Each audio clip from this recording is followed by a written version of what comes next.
ब्रह्मा का पिता है, कौन विष्णु की मां, शंकर का दादा कौन है, हमको दे बता। ये जानने के लिए कृपया सुनिए। जगत गुरु तत्वदर्शी संत रामपाल जी महाराज के अमृत वचन सर्व पवित्र धर्मों के पवित्र शास्त्रों के आधार पर। एक सरोवर में कमल के फूल के ऊपर आके विराजमान हुए थे, नवजात शिशु का रूप धारण करके। एक नीरू नीमा नाम के निसंतान व्यक्ति थे, पति पत्नी थे। वो स्नानार्थ गए थे, उस तालाब पर प्रतिदिन जाया करते थे और वहाँ उनको परमात्मा ने वो परमात्मा स्वयं बालक रूप में मिले। वो बड़े खुश हुए और उसका प्रत्यक्ष दृष्टा थे एक अष्टानंद नाम के ऋषि। ये देख रहे थे कि आकाश से प्रकाश का गोला आया, जबरदस्त, बहुत ज़्यादा तेज था उसका, और अष्टानंद जी की आंखें एकदम बंद होगी, बंद होकर खुली। जब आंखें बंद हुई तो उसने क्या देखा कि कोई बालक है। जैसे सूर्य की तरफ आप कभी नज़र दृष्टि करते हो तो आपकी आंखें उस तेज को सहन नहीं कर सकती, आप एकदम बंद कर लेते हो या साइड में करते हो, तो क्या देखते हो कि सूर्य का प्रकाश रहित आकार का गोला सा आपको दिखाई देता है, गोलाकार दिखाई देता है। वो प्रकाश रहित होता है उसका, और उसका आकार दिखता है। ऐसे ही ज्यों ही उसने उस प्रकाश का गोला जो बहुत दूर देखा था ऊपर से आता हुआ बड़ी स्पीड से, जैसे तारा सा टूटता है, अष्टानंद ऋषि की आंखें बंद हो गई। आंखें बंद होते ही उसने क्या देखा कि एक शिशु रूप दिखाई दिया, प्रकाश रहित आकार शिशु का।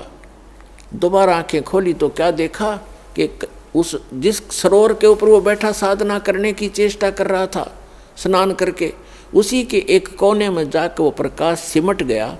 फिर अंधेरे में उसको कुछ नहीं देखा, क्योंकि सुबह सुबह ब्रह्म मुहूर्त का समय था। वो चला गया उठ के अपने गुरु जी के पास उसका संग का समाधान कराने के लिए कि आज मैंने ये क्या देखा गुरुवर। उनके गुरु जी थे स्वामी रामानंद जी।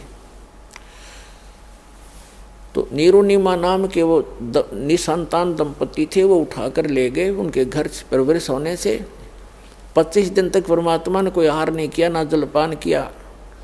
वो चिंतित हो गए दोनों पति पत्नी। फिर परमात्मा ने कुंवारी गाय का दूध पीना प्रारंभ किया। परमात्मा की दया से ही उस कुंवारी बछिया ने दूध देना शुरू किया, गाय की बछिया। ये अलग से विषय है जो आज सत्संग दास शुरू करने जा रहा है, उसके वापस हट कर आते हैं। वही परमात्मा 120 वर्ष वहाँ रहे और 5 वर्ष की आयु में बड़े बड़े विद्वान, प्रकांड विद्वानों के छक्के छुड़ा दिए परमात्मा ने। इस तत्व ज्ञान के अंदर एक ही प्रश्न किया करते थे उन विद्वानों से, कौन ब्रह्मा का पिता है, कौन विष्णु की माँ, और शंकर का दादा कौन है, पंडित जी दे बता। सबकी टाएं टाएं फीस हो जाती थी। ये तो अजरो अमर हैं, इनके कोई माता पिता नहीं है। और हमारे सदग्रंथों में लिखा है।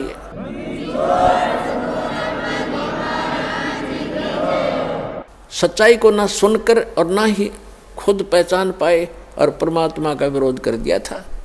तो वो परमात्मा फाल्गुन सुदी द्वादशी दिन में 10 बजे लगभग सन 1727 में और संवत 1784 में, क्योंकि आदरणीय गरीबदास जी का जन्म संवत 1774 में हुआ था, वैशाख के अंदर, और सन 1717 में। और परमात्मा आकर मिले जब वो 10 वर्ष के थे, सन 1727 में।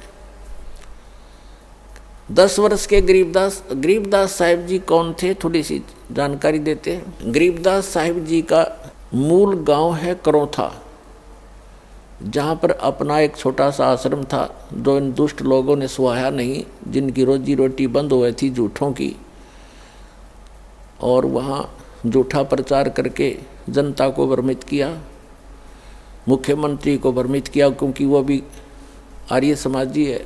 और दास के ऊपर झूठे आरोप लगा के और झूठे केस में जेल में डाल दिया और उसको आश्रम को ग्रहण कर लिया। फिर भी परमात्मा कहते हैं कि साच को आँच नहीं होती।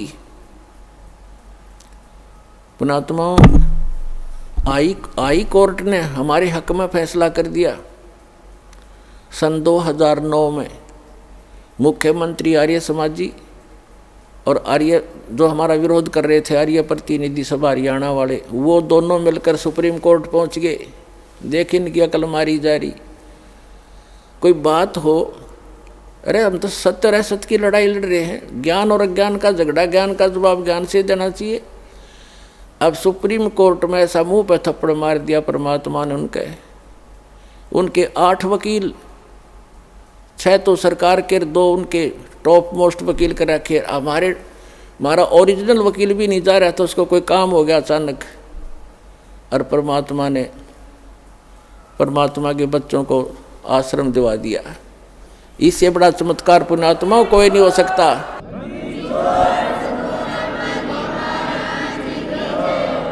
अब भगवान से बाहर कौन जाएगा? ये जज क्या है? ये भी परमात्मा के रिमोट से चलते हैं, उसी के बच्चे हैं, उनकी बुद्धि उनके हाथ में है। 1 सेकंड में सच्चाई को ऊपर ला दिया। अरे पुण्यात्मा, हमने उस आश्रम की आवश्यकता भी ना रही थी, क्योंकि वहाँ पर तुम्हारी गाड़ियाँ भी ना खड़ी हों सारी। जब आज हमारी व्हीकल चले जाओ, व्हीकल भी ना हो उसमें, वो तो ऑर्डिक रह गया। लेकिन इनकी जात का बेड़ा पट गया कि इसे मुख्यमंत्री होया करें। राजा को चाहिए दोनों तरफ की बात सुनकर जब डिसीजन लेना चाहिए। एक तरफ जुआ जुड़ जा, तो ये कलयुगी राजाएं हैं। पुराने राजाओं का आप हिसाब लाओ। रामचंद्र जी राजा थे अयोध्या के, वो किसी मंत्री या किसी अपने साथी की बात में विश्वास नहीं करते थे, भगवान से डरने वाले थे। यदि कोई ऐसी जटिल समस्या होती, वो स्वयं वेश बदल कर जाया करते थे और निष्कर्ष निकाल कर निर्णय लिया करते थे। राजकाल के राजा, उनकी पार्टी के 2 बात कह दे, फलाना ऐसा है, दकड़ा ऐसा है, कर दो उसका नाश। लेकिन हमारे साथ भगवान है, हमारा विरोध करने वालों का नाश हो जाएगा। भगवान के बच्चों का नाश आज तक हुआ नहीं, हर ना होगा।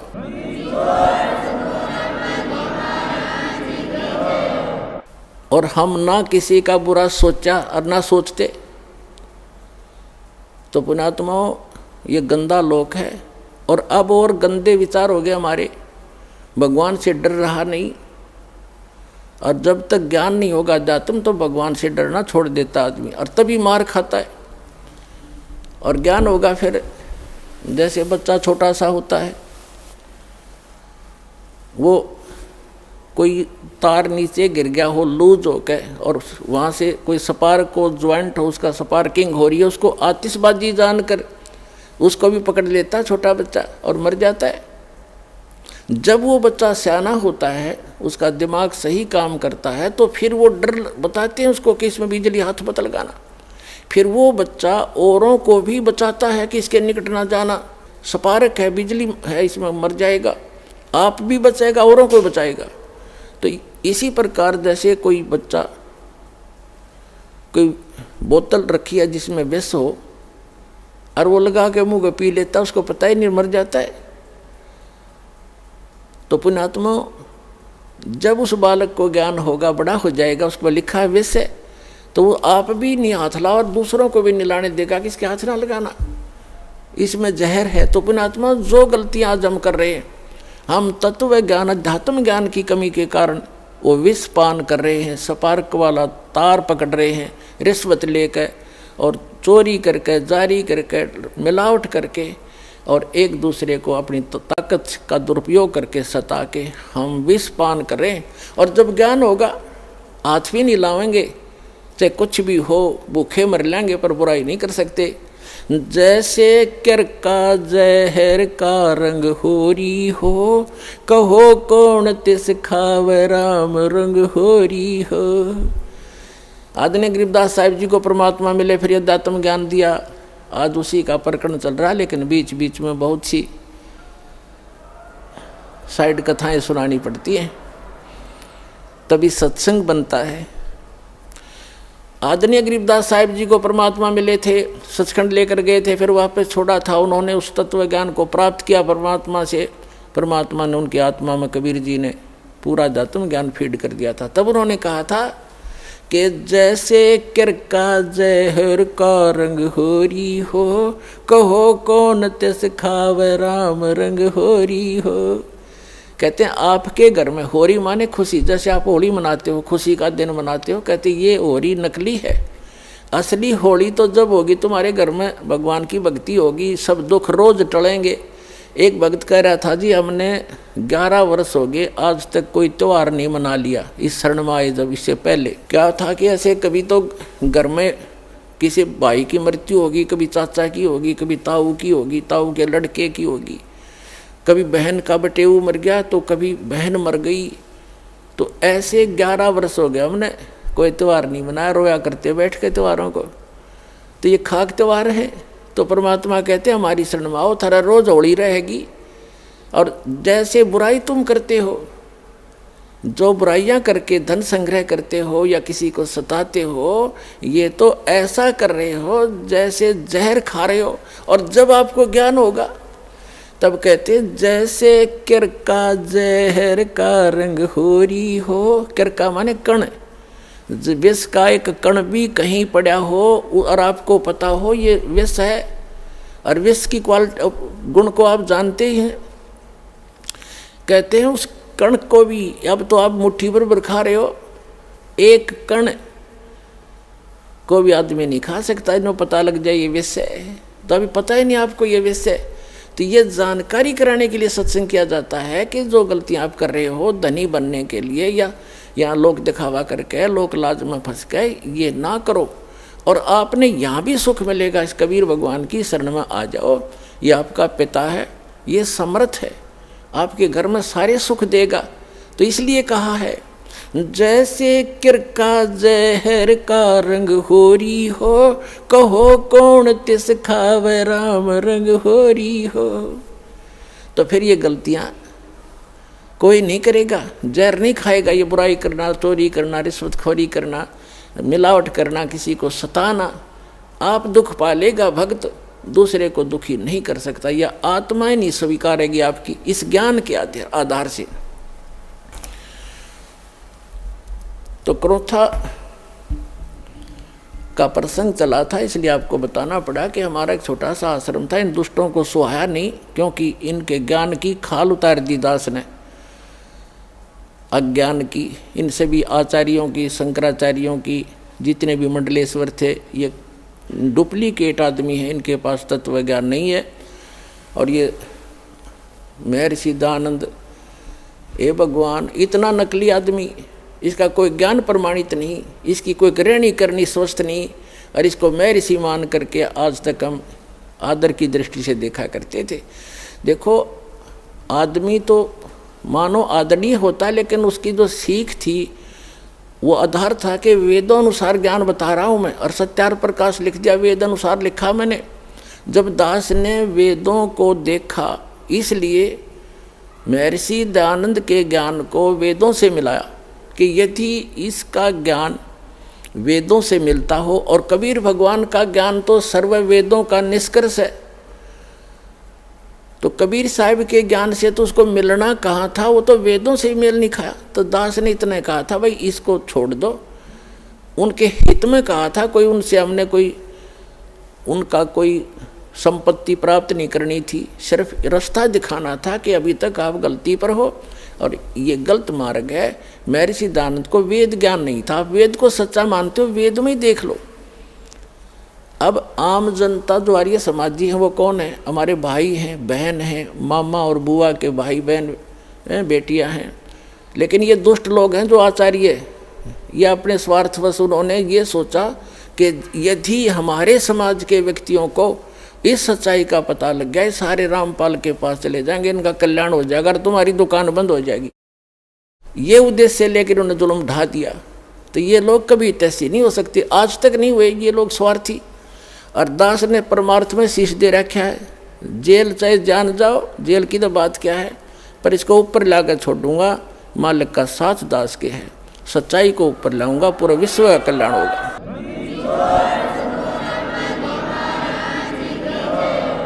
एक भक्त बता रहा था, बोला जी ये सतलोक आश्रम क्रोथा जो हमारा नहीं दे रहे, इनके साथ ऐसे बनेगी। एक व्यक्ति था, उसने कोई गलती कर दी तो पंचायत हुई, उसने फैसला कर दिया भाई 100 रुपये जुर्माना कर दे। और चाहे 100 प्याज खा ले, इनमें से एक सेलेक्ट कर ले। वो बोला मैं प्याज खा लूँगा 100, वो ना खाएगे 20-30 खा गए। फिर तीसरा ऑप्शन रखा था चाहे जूते खा ले 100, इन तीनों में से कोई एक सेलेक्ट कर ले। नो बोला मैं जूते खा लूँगा, प्याज नहीं खाए। 2-4 अच्छे लगते हैं जूते भी, नाट के आगे जूते नहीं खाऊँ, 100 रुपये दे दूंगा। तो उन्होंने प्याज भी खाए जूते भी खाया, तो आखिर में जुर्माना भी देना पड़ा, दिया पांडा छूटा। तो इन गेला नो बनेगी। हाई कोर्ट ने राय, सुप्रीम कोर्ट ने राय रही, फिर बकवाद कर रहे हैं। 1.5 महीना हो गया सुप्रीम कोर्ट के आदेश को आज तक देना नहीं चाह रहे हमारे को। शर्मा मार लियो उस आश्रम ने, मारा डूंडा ठहरा क्या परमात्मा ने। तो पुण्यात्माओं ये नीचता की हद कर रखी है इन लोगों ने। प्रशासन भी यहाँ तक खड़ा खड़ा उनके साथ ही जुटा हुआ है। कोई बात नहीं, समय आने दो, दुनिया उनको बैड अकाउंट में लेगी। इनने इतिहास बुरा कर लिया, आने वाले समय में कंस और रावण को भूल जाएंगे, इस मुख्यमंत्री को याद किया जाया करेगा उनके स्थान पर। यह ऐसा जुल्म कर रहा है। हमारा किसी से विरोध नहीं है, हम ना किसी राजनीति से को इच्छा रखते हैं, किसी राजनीतिक व्यक्ति से, ना राजनीति में हमारा हिस्सा है। हम एक धार्मिक संस्था चला रहे हैं और पूरे विश्व में जाएगा, इसको कोई रोक नहीं सकता। जैसे इस मार्ग का कोई विरोध करेगा, भगवान का मार्ग है ये, इसमें कोई बाधक बनेगा वो अंधा गधा होगा, अंधा गधा। जैसे एक समय एक अंधा गधा रेल की पटरी पर खड़ा हो गया और उसने देखा भाई गड़ गड़ गड़ होता आ रहा है, कोई तुझे डिस्टर्ब करने आ रहा है। जिधर से उसने आहट सुनी उधर दोनों पैर कर लिए पिछले और दलुत्ती पिना ली कि मुझे कोई छेड़ेगा। होता राजा बना खड़ा था बीच में, उसने ये नहीं मालूम था कि तू खुद गलत स्थान पर खड़ा है, को रेल के मार्ग में खड़ा है तू। जब ट्रेन निकट आई उसने अपनी शक्ति दिखाई, दोनों दुलती चलाई और ट्रेन ने पटक कर टुकड़े टुकड़े कर दिया भाई। तो पुण्यात्माओं, इस परमात्मा कबीर जी के मार्ग में ये अंधे गधे हैं जो बाधक बन रहे हैं। समय आएगा परमात्मा इनको वो सजा देगा, याद रखेगा इनकी कई पीढ़ियों तक, और पूरा विश्व याद करेगा ऐसे जालिम लोगों ने जो भगवान के मार्ग में बाधा करते हैं। इन्हें मदद करनी चाहिए। ऐसा परोपकार हो रहा है, लाखों लोगों के सुख हो रहे हैं, बुराइयां छूट रही हैं, समाज की कुरीतियां दूर हो रही हैं, इनको एक आंख नहीं सुहा रही है। तो पुण्यात्मा, ये तो थोड़ा सा पिछला दर्द याद आ गया था, वो काटा है दास ने और सच्चाई बताई है। अब सत्संग सुनाते हैं। और पुण्यात्मा, हम तो आज भी किसी के बुरे के हक में नहीं, और ना हम बुरा कर सकते। कबीर साहब की हम शिक्षा पर चलते हैं, जो तो को काटा बो ता को बो तू फूल, और तोय फूल के फूल हैं वाह को है त्रिशूल। हम बुरा नहीं कर सकते, ना सोच सकते। इतना जरूर है भाई, पागल कुत्ते से बचने के लिए लठोड़ी जरूर रखनी पड़े कि जब पागल कुत्ता काटे ना जा, मारा नहीं करते, दिखाण दो उसे। तो हम उस शिक्षा का पालन करते हैं। हमारा कोई बुरा करे हम सपने में भी नहीं सोच सकते, हमारे विधान में नहीं है। ना तो हम भी उसी माटी के बने हुए, हम भी गलती कर लेते। लेकिन हमारा भगवान रुस जाएगा अगर हमने किसी का बुरा किया। लेकिन वो कौन सा अंधा थोड़ा ही है।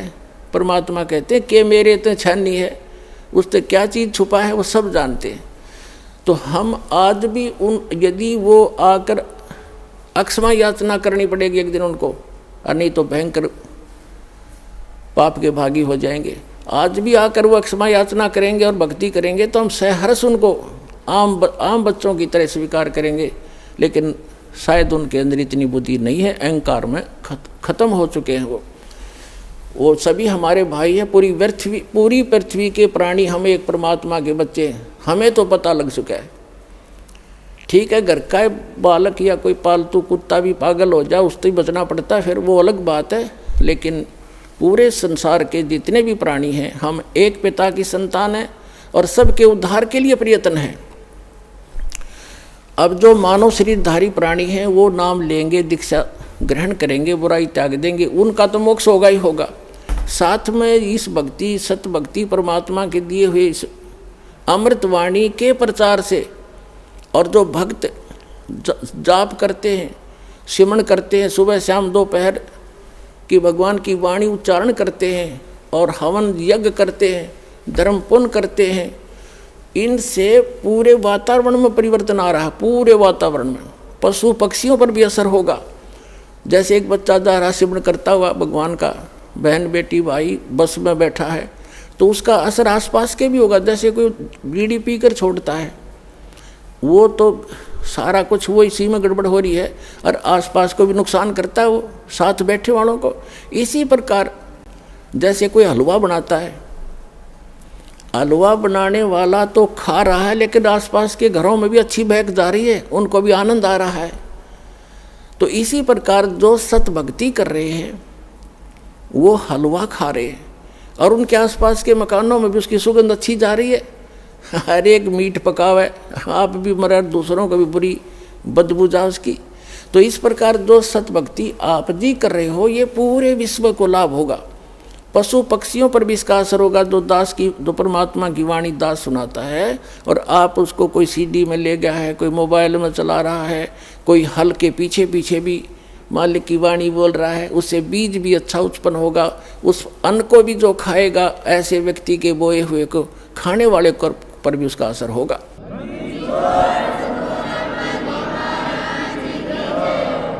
एक समय परमात्मा कबीर जी के भक्त थे। वो कहीं किसी अन्य पहुंच गए, किसी भक्त के, अपनी बहन, कोई भगतमती बहन थी यानी कोई सेविका थी, उसके वहाँ चले गए। परमात्मा के जाने के बाद ये अपने आप मनमुखी संत भी बन जाते हैं, लेकिन भक्ति करने से थोड़ी बहुत उनके अंदर वो साधु गुण अवश्य आ जाते हैं। उनसे आगे लाभ भले ही ना होता, लेकिन वो आध्यात्मिक मार्ग से परिचित अवश्य होते हैं। तो इस प्रकार का एक संत किसी अपनी सेविका के घर चला गया और गुरुजी आगे गुरुजी की सेवा श्रद्धालु खूब करते हैं। और उनके घर, उस बहन के घर, जिसके घर वो उसकी शिष्या थी, उसके घर गया था वो संत। उसके घर उसकी बहन आई हुई थी, उस लड़की की बहन, और उसकी इकलौती पुत्री थी। वो विधवा हो गई थी 1 महीना पहले। और उस लड़की ने, संत भक्त आए हुए थे, उनके भोजन में उसने भोजन बना दिया। उसकी बहन ने कहा, बहन तू बना दे, मुझे कुछ और काम है और सेवा करती हूँ मैं। तो उस बहन ने वो भोजन बनाया, साधु संत ने खाया। सुबह उठ के उसको सारी रात सपने आए, मेरी बेटी विधवा होगी, हे भगवान क्या होगा, मेरी बेटी विधवा होगी, इसके तो बालक भी छोटे छोटे हैं, अब इसका क्या हाल होगा हैं। आगे दूसरा पति, उसका भाई भी नहीं था पति का, बटेऊ का, अब इसका क्या रहा होगा, यानी इतनी चिंतित थी।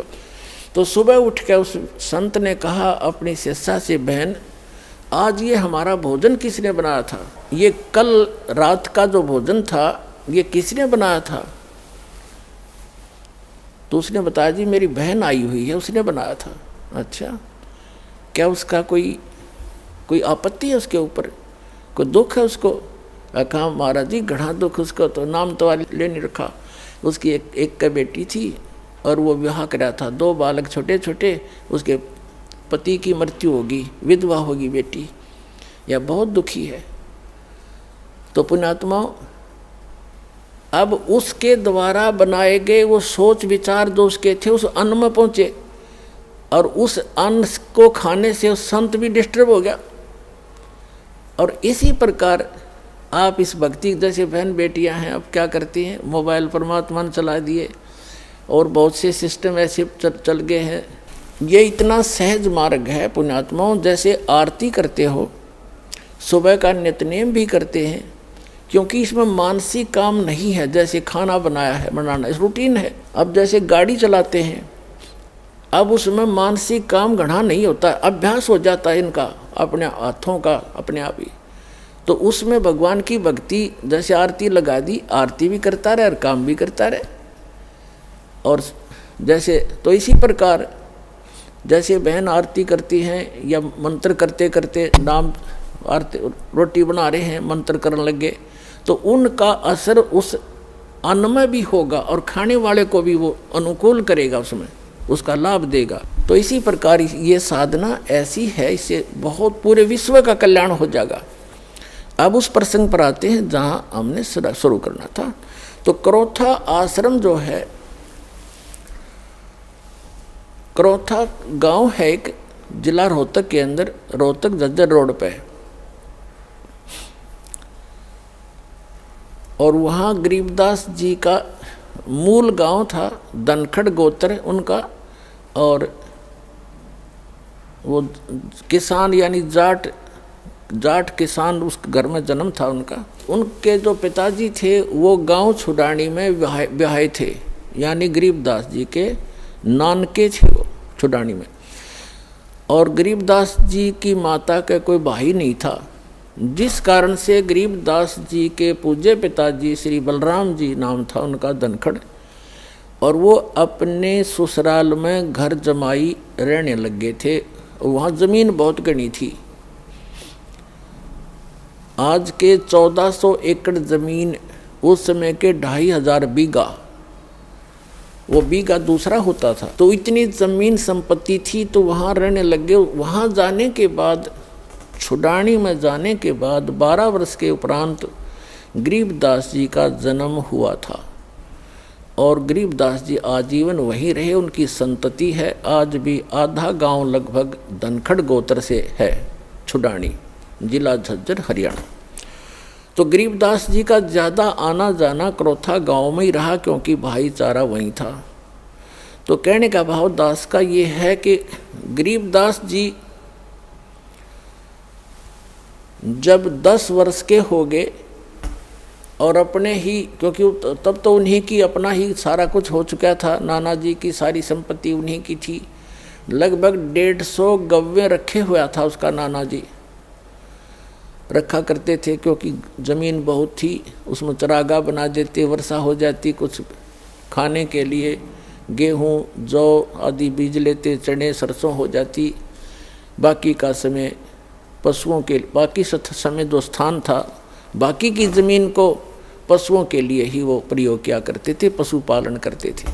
उसके साथ साथ 2-4 किराए के पाली होते थे गांव के, और कुछ ऐसे व्यक्ति होते थे जो गव्वे रखते थे, लेकिन उनके पास अपनी ज़मीन नहीं होती थी, वो भी उसी में चराया करते थे। ऐसे पहले आपस में बड़ा प्रेम होता था। जो पैसे वाले व्यक्ति गरीबों की बहुत मदद किया करते थे, निस्वार्थ किया करते थे। तो ऐसे 10-12 पाली गवाले इकट्ठे होकर प्रतिदिन गौवें चराने जाया करते थे। अपनात्मा, ये वो शुभ दिन है द्वादशी का, जो आप और हम ये त्यौहार मनाने जा रहे हैं।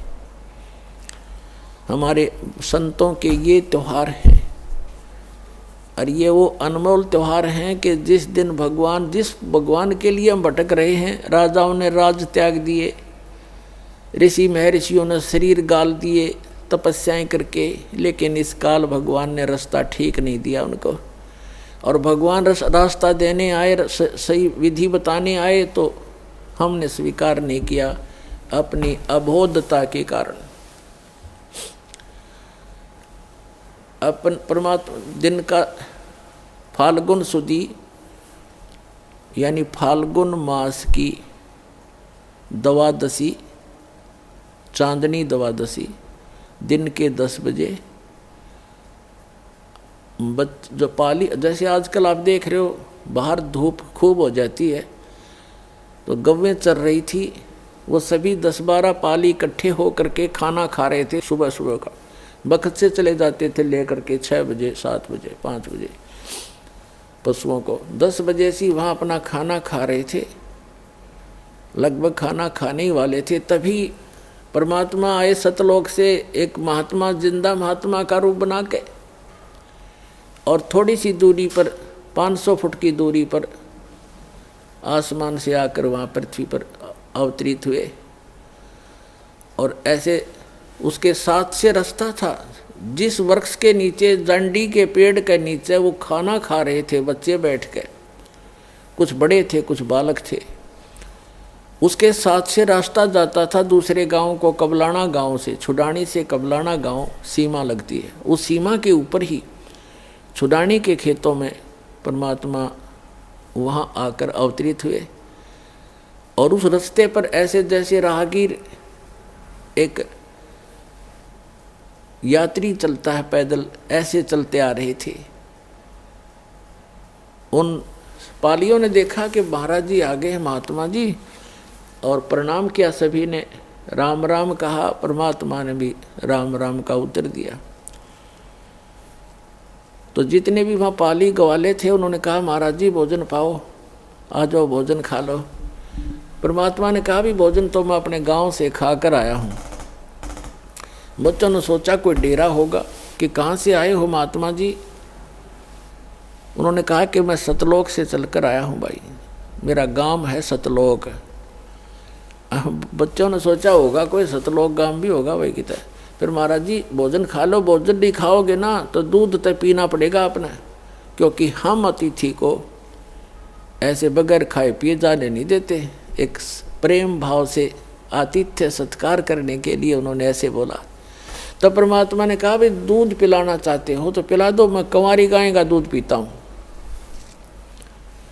अब जो बड़े बड़े पाली थे, कोई 40 वर्ष का, कोई 50 वर्ष का, कोई 30 वर्ष का, कोई 20 वर्ष का, वो कहने लगे महाराज जी आपकी दूध पीने की नीत नहीं है, आप तो मजाक करते हो। कंवारी गाय कोई दूध दे सकती है? गाय तो जिसको बच्चा हो चुका हो, लागड़ गाय ही दूध दे सकती है। परमात्मा बोले भाई देख लो, यदि दूध पिलाना है तो कंवारी गाय का पीता हूं। तब गरीबदास जी खड़े हुए, 10 वर्ष के बालक थे। कहते पिछले तप से होत हैं पूर्ण हंस मुराद। पिछले संस्कार से प्रेरणा बनती है। जो आप यहाँ पहुँचे करोथा में ऐसे नहीं आते। इस ज्ञान को दुनिया सुनने लग रही है और कह लाखों लोग करोड़ों लोग सुनते हैं और कौन पहुँच पाते हैं। पिछले जब से होत है पूर्ण हंस मुराद, पिछले संस्कारों से ये सब काम मनोकामनाएं पूर्ण हुआ करती हैं। तो एकदम खड़े हुए जैसे बालक लीला करते हैं, अबोध बालक सा। एक गाय थी, बछिया थी उनकी एक बहुत प्रिय, उसके गले में एक छोटा सा रस्सा बांध रखा था। उस रस्से को पकड़ के ले आए, हुआ साथ साथ चल पड़ती थी गरीबदास जी के, जहाँ ले जाता तो वही ऐसी शरीफ सी थी। और वो गाय थी 1-1.5 वर्ष की, दूध छोड़ रखा था माँ का पीना, अभी नए दूध हो ही नहीं थी वो, यानी गर्भ नहीं धारण किया था, सांड न टच नहीं की थी, अनब्यावर कहते हैं उसको। वेदों में ऋग्वेद मंडल नंबर 9 सूक्त नंबर 1 मंत्र 9 में यही स्पष्टीकरण दिया है कि जब वो परमात्मा आता है तो कंवारी अभियधन्या धेनु शृणंती, मतलब कंवारी गाय से उसके परिवर्ष की लीला होती है और कंवारी गाय का दूध पीता। तो उन्होंने कहा भाई, गरीबदास जी ने कहा देखो महाराज जी इसका बालक तो बच्चा तो है नहीं कोई, हैं छोटे छोटे थन सतन हैं इसके, या दूध कैसे देगी। तो परमात्मा ने कहा, खड़े वह बछिया खड़ी थी और ऐसे थपकी मारी, लंबे लंबे सतन हो गए। और कहा परमात्मा ने कि कोई सफ़ेद कोई पात्र लाओ साफ। तो मिट्टी के पात्र होते थे, उनको मांझ धोकर रखा हुआ था, जैसे लस्सी का ले जाते हैं, वो उन्होंने खाली कर लिया था, धो भी लिया था। कहने लगे ये ला पात्र, इसके नीचे रख ले भाई। गरीबदास जी नीचे बैठ गए। कबीर परमात्मा ने कमर पर थपथपी लगा दिया, आशीर्वाद दिया बछिया को। लंबे लंबे सतन हो गए, 3-3, 4-4 इंच के, और दूध की धार बंद की और वो पात्र भर गया, फिर बंद हो गई अपने आप। पुणात्मा गरीबदास जी ने वो सारा का सारा दूध परमेश्वर को दे दिया। परमेश्वर ने थोड़ा सा पिया और फिर कहा ले बच्चों पी लो, ये अमृत है, इस लोक से नहीं, ये मेरे सतलोक से आया है। लेकिन जो बड़े अपने बुद्धिमान मानने थे, अकलबंद मानने थे, वह कहने लगे हम ना पीवा, पाप का दूध है। तंत्र जंतर मंतर करके कुंवारी बछिया का निकाल दिया, हम ना पीवा कुंवारी बछिया का दूध, ये तो पाप का दूध है। और तेरी जात का पता नहीं तो कौन सी जात का है, तेरा जूठा कदे भी ना पीवा मैं। तब गरीबदास जी ने कहा 10 वर्ष के बालक ने, ला मुझे दो भगवान, आपका अमृत कब कब प्राप्त हो हमें। तो पुण्यात्माओं ये कहते हैं पालने में पूत के पैर पहचान हो जाती है। बचपन से ही उसमें कुछ ऐसे विलक्षण गुण होते हैं जो पुण्यात्मा होती हैं। ऐसी पुण्यात्माओं को परमात्मा आकर मिलते, उसका विधान है ऋग्वेद मंडल नंबर 9 सूक्त नंबर 86 मंत्र 26 और 27 में, ऋग्वेद मंडल नंबर 9 सूक्त मंत्र 82 मंत्र 1, 2, 3 में, ऋग्वेद मंडल नंबर 9 सूक्त 20 के मंत्र 1 में, ऋग्वेद मंडल नंबर 9 सूक्त 54 के मंत्र 3 में, ऋग्वेद मंडल नंबर 9 सूक्त 94 के मंत्र 1 में, ऋग्वेद मंडल नंबर 9 सूक्त 95 के मंत्र 2 में, ऋग्वेद मंडल नंबर 9 सूक्त 1 मंत्र 9 में, ऋग्वेद मंडल नंबर 9 सूक्त 96 के मंत्र 16 से लेकर 20 में यही प्रमाणित किया है कि वो परमात्मा ऊपर के लोक में रहता है। सह शरीर है, नर आकार है, सिंहासन की तरह राजा की तरह सिंहासन पर विराजमान है, वहाँ से गति करके आता है, सह शरीर आता है, अच्छी आत्माओं को मिलता है, उनको उपदेश देता है, ज्ञान देता है, सत्य भक्ति बताता है। और यहाँ कवियों की तरह आचरण करता हुआ घूमता है, वाणी के द्वारा अपना महिमा गाता है, लोकोक्तियों के माध्यम से, दोहों के माध्यम से, जिस कारण से एक प्रसिद्ध कवियों में से भी एक प्रसिद्ध कवि का की उपमा उपाधि भी प्राप्त करता है, लेकिन वो होता है भगवान। ये निष्कर्ष है चारों वेदों का। तो पुण्यात्माओं उसी विधान अनुसार वो परमात्मा वहाँ आए, गरीबदास जी से फिर ज्ञान सुनाने लगे। वो उन अच्छी आत्माओं में से एक थे, वो महापुरुष आदरणीय गरीबदास साहिब जी, जो छुड़ानी के बालू में जन्मे थे। और वहाँ आकर के परमात्मा ने उनको सत्ज्ञान दे दिया। फिर गरीबदास जी ने आग्रह किया कि हे भगवान, आप जो ऐसा सुखमय स्थान बताते हो जहाँ हम पहले रहा करते थे सभी, और वहाँ कोई अभाव नहीं, वहाँ ऐसी फुहार गिरती रहती है, सुंदर शरीर है, नाश नहीं होता, कभी वृद्ध नहीं होते, कभी रोग नहीं होता, मृत्यु नहीं होती, सबके परिवार हैं, वहाँ आपके घर बने बनाए शेष खाली पड़े हैं, क्या मुझे वो स्थान दिखाओगे? परमात्मा तो अपना गवाह बनाने के लिए आते ही है कि मेरा गवाह बने, दुनिया को बताएगा फिर छाती ठोक के। गरीबदास जी को परमात्मा ने प्रथम मंत्र दिया और जल पान वो कराए, दूध पान करा दिया। प्रथम मंत्र में ऐसे ही किया जाता है। दास भी जब से मंत्र देने लगा है, मेरे गुरुदेव भी ऐसे ही करते थे। प्रथम मंत्र के साथ आपको वचनामृत दिया जाता है, वचन से शुद्ध करके, और साथ में मिश्री दी जाती है ये, और मंत्र दिया जाता है। ऐसे पेय पदार्थ के साथ इसको पान परवाना कहते हैं। तो गरीबदास जी को ऐसे पान परवाना दिया था दूध के साथ, और फिर सतलोक लेकर गए। जब गरीबदास साहिब जी जा रहे थे, धर्मराज का लोक दिखाया, ब्रह्मा विष्णु महेश का लोक दिखाया, और एक कॉमन स्वर्ग था वो दिखाया, ब्रह्मलोक दिखाया। ब्रह्मलोक के अंदर परमात्मा ने दिखाया कि एक नकली सतलोक, नकली अलखलोक, नकली अगमलोक और अगम अनामी लोक। इस काल ने झूठी रचना करवा रखी है जीव को भ्रमित करने के लिए। और फिर धर्मराज के दरबार में लेकर गए, फिर ऊपर गए, सारा कुछ दिखा करके सतलोक में जब पहुँचे परमात्मा 12वां द्वार पार करके, 12वां द्वार पार करके सतलोक में पहुँचा जाता है।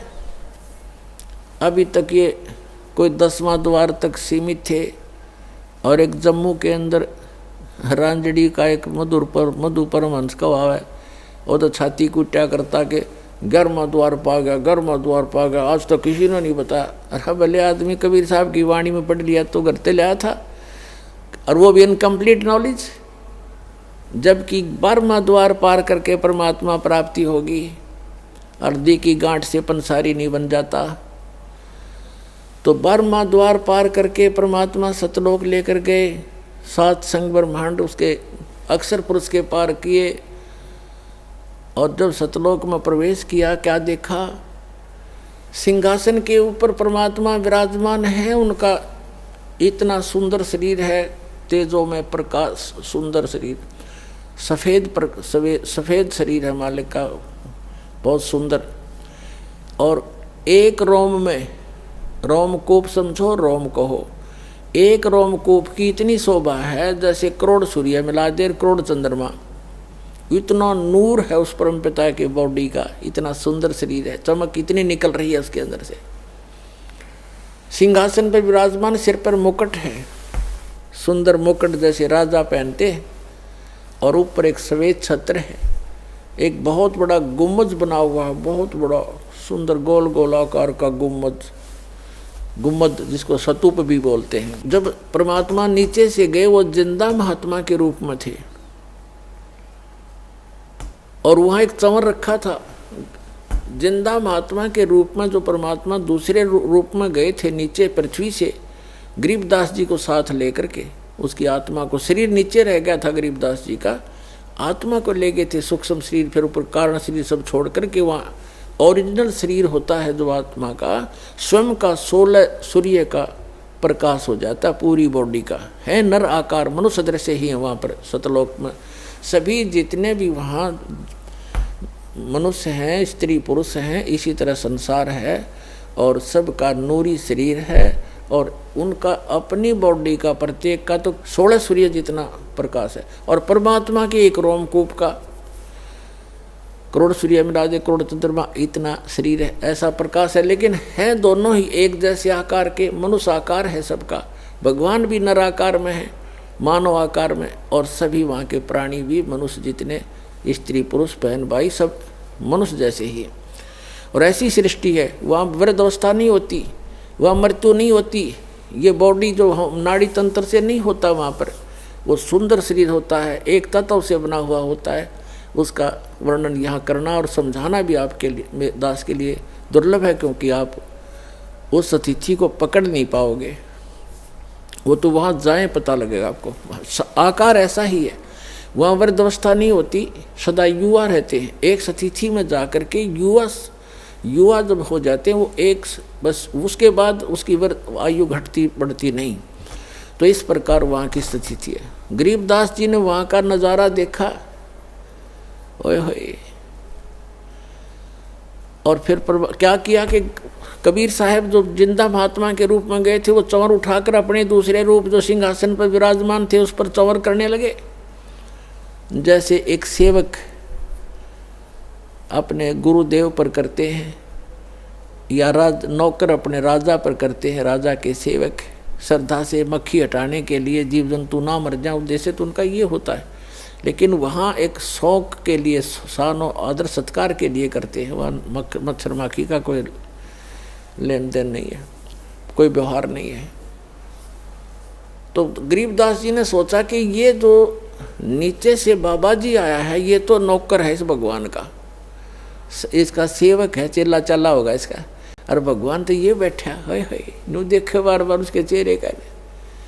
गरीबदास जी कहते हैं कि सवेत छतर सिर मुकुट विराजय, और देखत ना उस चेहरे नो। भगवान के सिर पर सफ़ेद मुकुट है, ऊपर सफ़ेद छत्र है और सुंदर मुकुट है। कहते उस चेहरे ने देखते नहीं, वो साकार है, हमरे ही उनिहार है, हमारा सृजनहार। उनिहार माने हमारी शकल का, हमारे जैसा है हमारा भगवान, हमारा सृजनहार। तो गरीबदास जी असमंजस में पड़ गए, भी ये क्या चक्कर है। उन्होंने देखा ये है भगवान तय। इतने में क्या हुआ कि वो खड़ा हो गए, जो सिंहासन पर विराजमान थे तेजो में शरीर युक्त परमात्मा सतपुरुष, वो खड़े हुए, और जो बाबा जी रूप में साधु जिंदा महात्मा के रूप में नीचे से गए थे, वो उस सिंहासन पर विराजमान हुए। और वो तेजो में नूर शरीर वाला जो भगवान दिखाई दे था, वो चमर उठाकर उस जिंदा महात्मा वाले बॉडी पर, शरीर पर, सिंहासन पर विराजमान पर चंवर करने लगे एक सेवक की तरह। अब गरीबदास जी कभी बाबा जी की तरफ देखे, कभी भगवान की तरफ देख रहे थे। अब सोच रहे थे मन में कि बाबा जी ता छांडी भाई, भगवान इसका ऊपर चंवर करे, ये क्या चक्कर है। इतने में क्या हुआ कि वो तेजो में शरीर और जिंदा वाले शरीर में समा गया। अकेले वो कबीर भगवान जो नीचे से एक जिंदा महात्मा के रूप में गए थे, अनंत कोट ब्रह्मांड के सिंहासन पर विराजमान है, और चंवर अपने आप हो रहा है। और परमात्मा का जिंदा महात्मा का रूप फिर उतना ही नूरी बन गया, इतना तेज बन गया और सकल न्यों की न्यों। तब परमात्मा ने कहा था कि गरीबदास, जहां तुम रह रहे हो बालक, वो एक पुनिशमेंट प्लेस है, वो एक प्रिजन है तुम्हारे लिए, एक कारागार है, वहाँ कोई जीव सुखी नहीं। अब वहाँ से जब देखते हैं ऊपर जाकर के आत्मा निर्मल हो जाती है और वहाँ इतनी तेज दृष्टि होती है, यहाँ की सुई सुई देख सकता वहाँ का गया हुआ व्यक्ति, इतनी आत्मा की आई का इतना तेज है उसकी नज़र।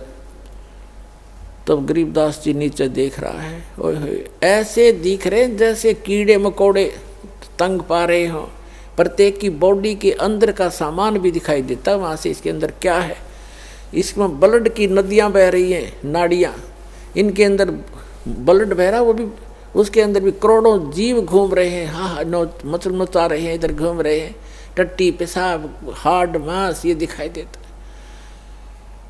अब तो हमारी आँखों पर चर्बी डाल रखी है हमने, ये सब कुछ दिखाई देता है। इससे की पॉलिश पे, पाउडर पे, दिन रात लिपस्टिक लाण पे, डंगे पर डंगा लाण पे हम अपना जीवन नाश कर देते हैं और एक सेकंड में मृत्यु हो जाती है, इसमें कीड़े पड़ जाते हैं, जख्म हो जाता है।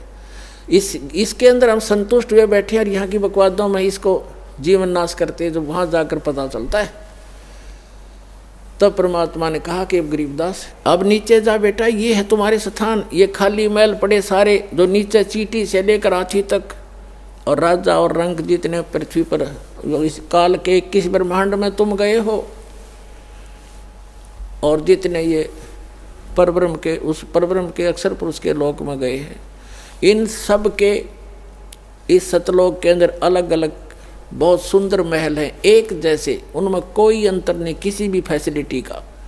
वहाँ कोई ऊंच और नीच नहीं है, वहाँ कोई जात और पात नहीं है, वहाँ मरण और वृद्ध अवस्था नहीं है, ये वो स्थान है।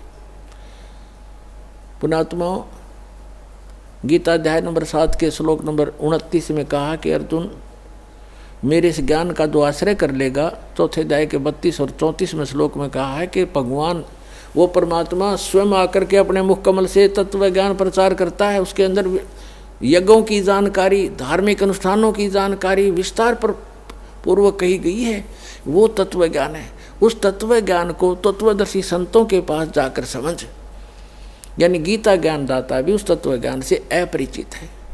वो गॉड गिवन ज्ञान है, वो तत्व ज्ञान है, भगवान आकर स्वयं देता, अपने मुख कमल से बोलता, सच्चिदानंद घन ब्रह्म, वो परम अक्षर ब्रह्म। तो 7वें अध्याय के 29वें श्लोक में कहते हैं, गीता ज्ञान दाता कह रहा है कि मेरे इस ज्ञान का जो आश्रय कर लेता है, तत्वदर्शी संत की खोज कर लेता है, और वो व्यक्ति जरा और मरण से छूटने का प्रयत्न करते हैं। कौन करते हैं?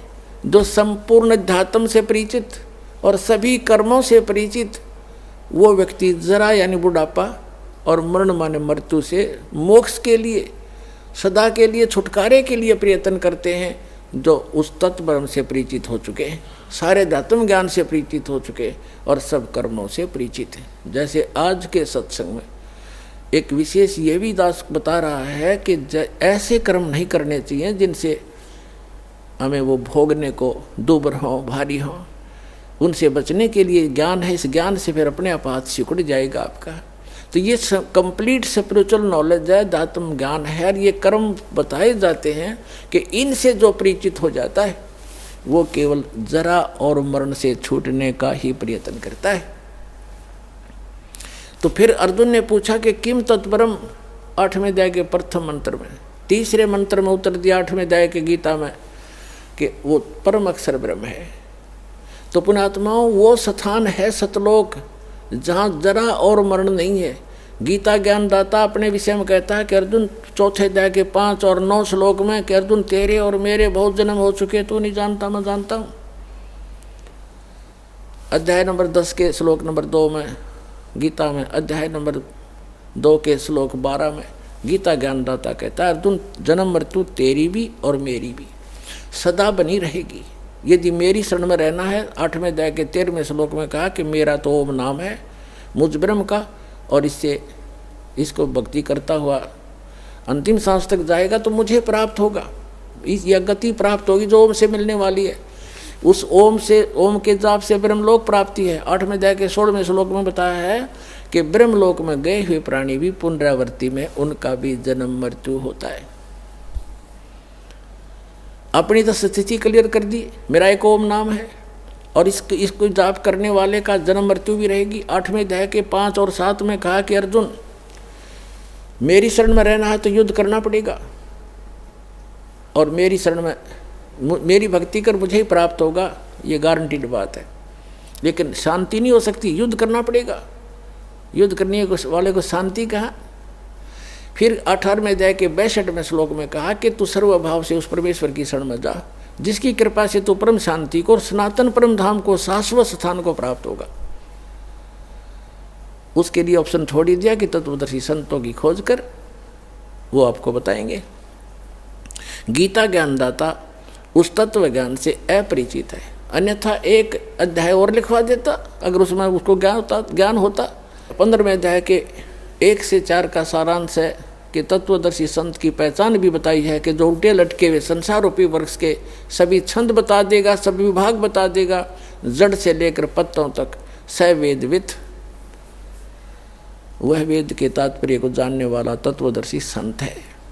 उसके पश्चात परमेश्वर के उस परम पद की खोज करनी चाहिए। 15वें अध्याय के 4 श्लोक के जहाँ जाने के बाद साधक फिर लौटकर कभी संसार में नहीं आते। तो वो स्थान है सतलोक, जो गरीबदास साहिब को परमात्मा ने दिखाया।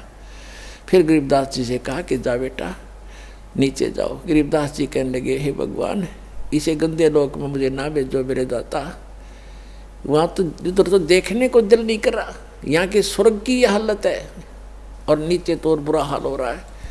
तो परमात्मा ने कहा, वैसे तुम यहाँ नहीं रह सकते बच्चा, क्योंकि जब आप यहाँ से गए आप पुण्यों से परिपूर्ण थे, अब इतने ही पुण्यों से भक्ति से धनी होकर के वापस आ सकते हो, तब यहाँ पर स्थायी स्थान मिलेगा तुम्हें। और उसके लिए मैं ऐसा मंत्र दूंगा, सतनाम और सारनाम और प्रथम मंत्र, इन सब की भक्ति करने से आप वहाँ ऋणी होगे हो, काल के जाल में फंसे हो। वो तुमसे टैक्स लेता है, क्योंकि ये पृथ्वी किस ब्रह्मांड उसने भक्ति कर तो तप करके प्राप्त किए, ये उसका अपना साधन है। और तुम गलती से चले गए, गलती करके वहाँ।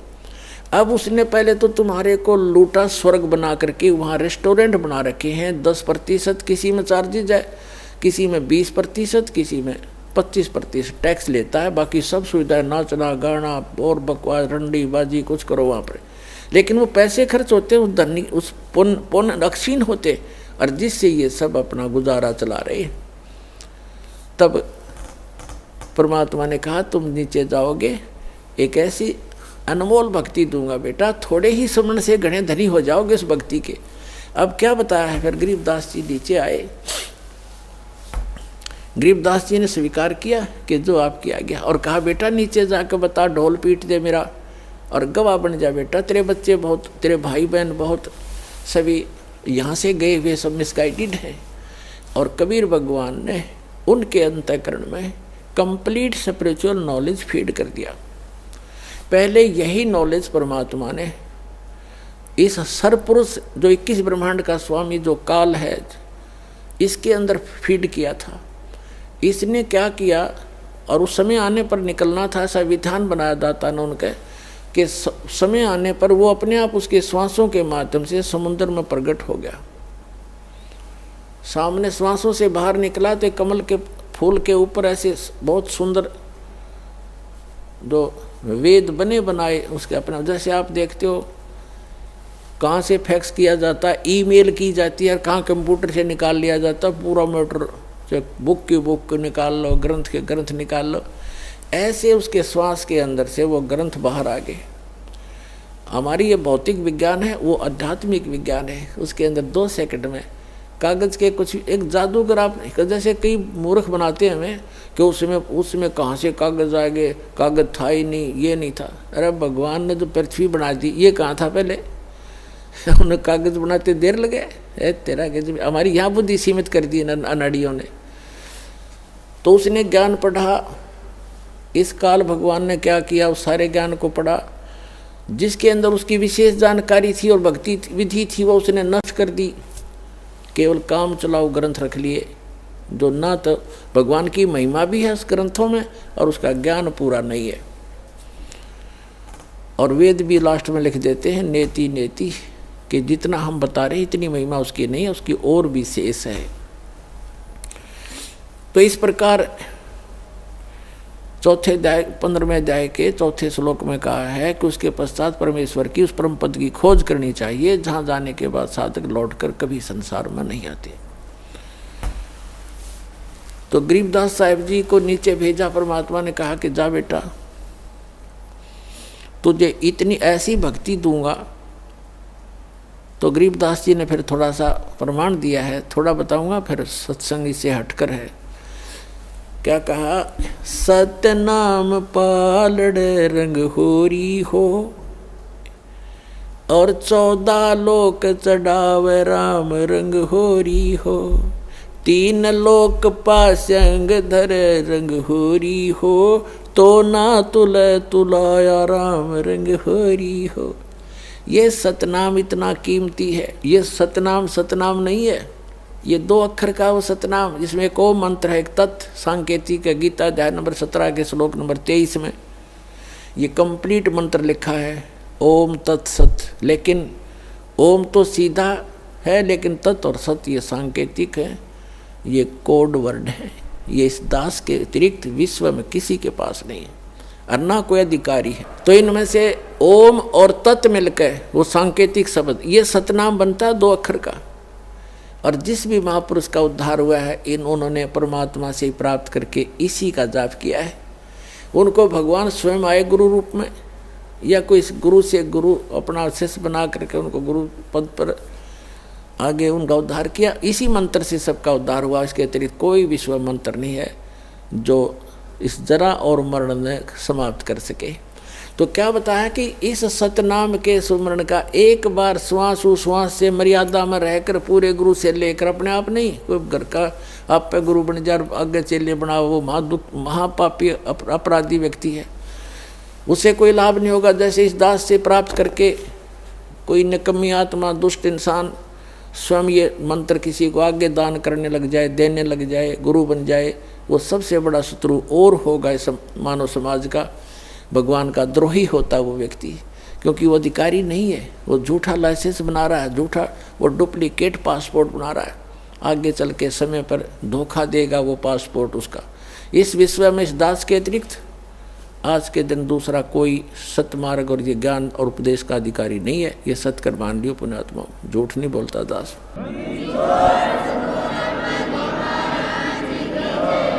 और कोई मान बढ़ाई की बात नहीं, आपको आगाह कर रहा हूँ कि नकलियों में फंस के तो हमने इतने जीवन नाश कर लिए।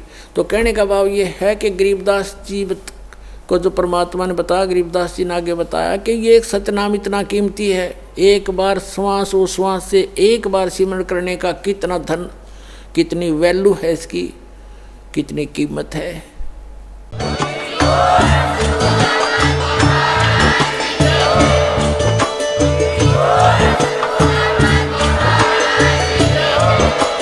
आप सुन रहे थे जगत गुरु तत्वदर्शी संत रामपाल जी महाराज जी के मंगल प्रवचन। अधिक जानकारी के लिए विजिट कीजिए हमारी वेबसाइट www.jagatgururampalji.org। संत रामपाल जी महाराज जी के शुभ आशीर्वाद से पूरे विश्व भर में 500 से भी ज्यादा नाम दीक्षा केंद्र हैं, जिन पर संत रामपाल जी महाराज जी द्वारा ऑनलाइन निःशुल्क नाम दीक्षा दी जा रही है। अपने नजदीकी नाम दीक्षा केंद्र का पता करने के लिए संपर्क करें 8222880541।